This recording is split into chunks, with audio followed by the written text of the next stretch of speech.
Hey everyone, today we're going to talk about how Social Security is impacting so many people every single year and how it's actually impacting them negatively. If you have not already, please subscribe to the channel. Over 80% of people who watch my channel on a monthly basis do not subscribe. And, I definitely work super hard to put out all this content. And I would definitely appreciate you hitting the like button and subscribing to the channel if I am giving you information that you haven't heard before or information that you're just now hearing for the first time. Then I show your appreciation by doing just that. So, Social Security is impacting so many people in a negative way. These are people who have worked their entire lives, worked so hard in order to contribute to society. They worked with the belief that they would be entitled to certain benefits in retirement.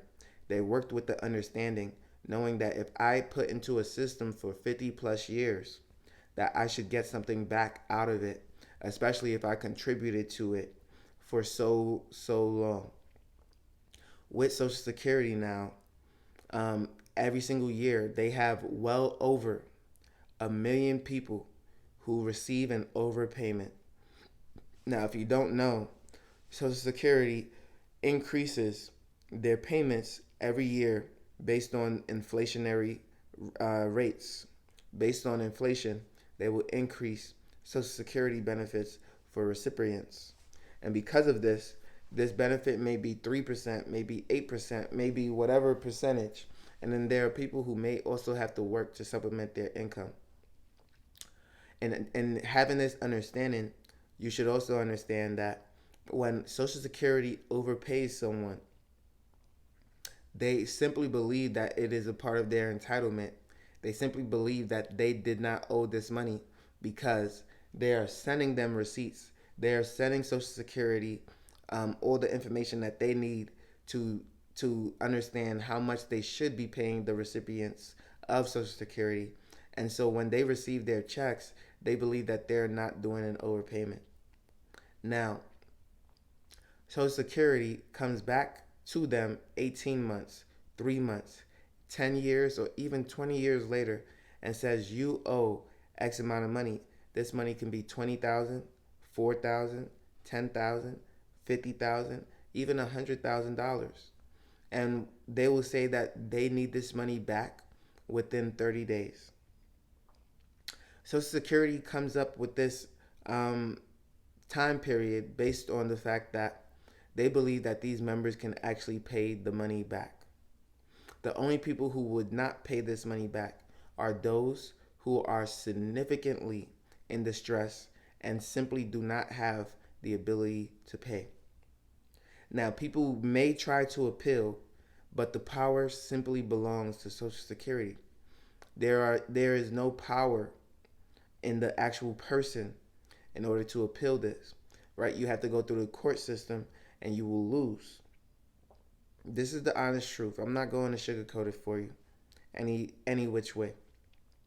And so when appealing, you may wait months, you may wait years just to be told you're lacking information, just to be told you're lacking something.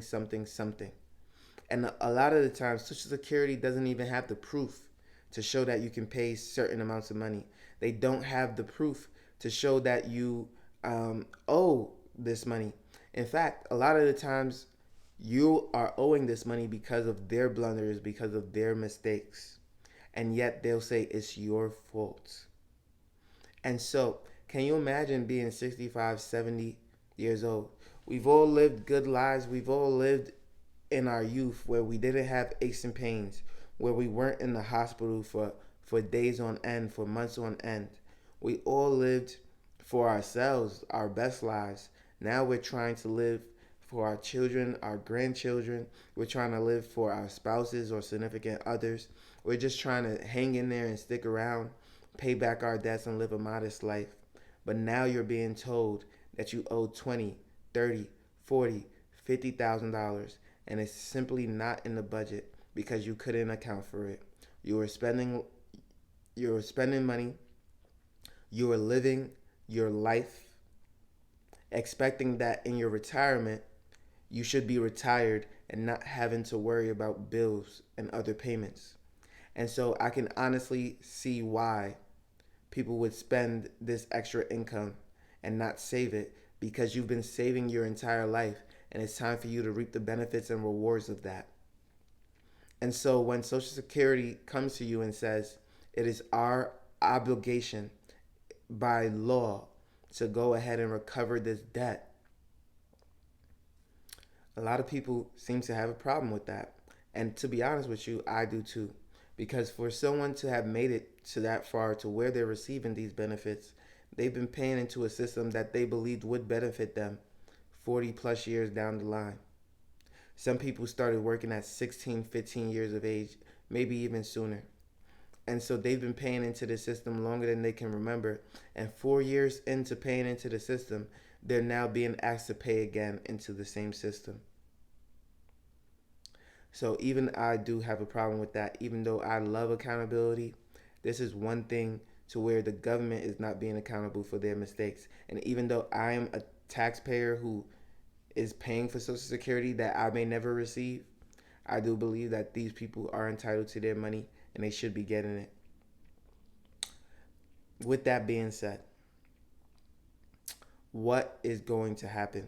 Well, a lot of people and a lot of news outlets are covering this topic, and they believe that Social Security should now have a law that states if you did not ask to recover this money within a year or 18-month period, you should no longer be able to recover the funds. On top of that, they are also saying that Social Security is understaffed, and of all the places to be understaffed, it has to be Social Security. Um, they're increasing the Fed in order to get tax money back from the middle class. They're increasing the amount of money they give out in government contracts. They're increasing the amount of money they're sending overseas to fight wars.